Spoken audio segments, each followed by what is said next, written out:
Do you ever wonder why you have a rental property and you just cannot seem to have it make you any money? I'm Steve Rosenberg, and today we're going to talk about understanding why a rental property does and doesn't make money.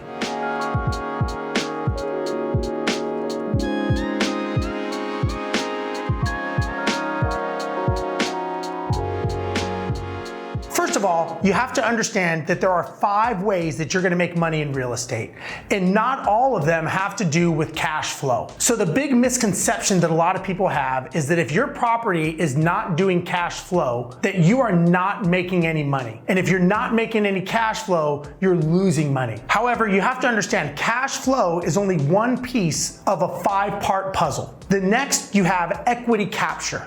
Okay, that's when you buy the property for less than what it's worth and you actually close on it, you are capturing equity at that point. Next, you have depreciation. Now, if you have a job and you're able to depreciate the property, you're able to get tax advantages for depreciating that asset. Next, you have debt pay down. If you have a tenant in that property, that tenant is paying down your debt to 0 if it's a 30-year mortgage. Eventually, you will owe nothing on that property and the tenant will pay that down. And last but not least, appreciation. No matter what you do, properties are going to go up in value. If you were to think back 30 years ago and buy a property or 10 properties where you might have grown up, you would be thinking a lot different on appreciation and you would not even really be concerned about the cash flow. So when you say that your property is not making money, you want to be very careful. It may not be making you immediate cash flow, but you have a tenant in the property, it's going to be paying down the debt.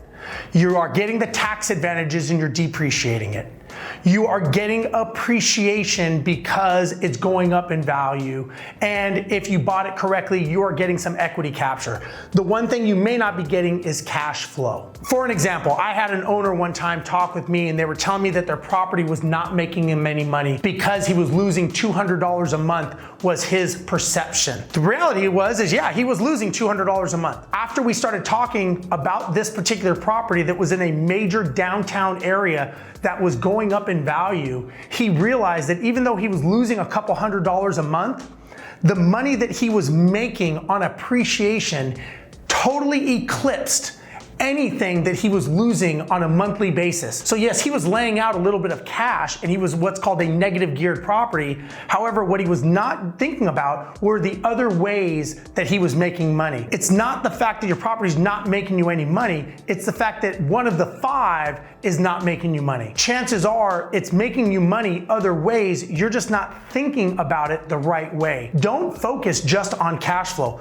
Look at all the other variables that you may think about when you are looking to have a property. And again, if you have maintenance on your property, let's say you have to replace the air conditioning unit or the roof or the hot water heater, those are called capital improvements. That is going to improve the property. It's not a loss. You're actually making the property worth more money. Just remember that just because you have to outlay cash or maybe you're losing a little bit of money every month, as long as the other factors come into play, which is cash flow, equity capture, debt pay down, depreciation, and appreciation. Think of all those things before you decide that your property is not making money. If you look at all those things and you still decide that it is not making you money, guess what you can do? You can very simply sell the property. There's nothing that says that you have to hold on to a property just because you own it. There's always an exit strategy, and sometimes the exit strategy is just getting rid of it and taking that money and turning it in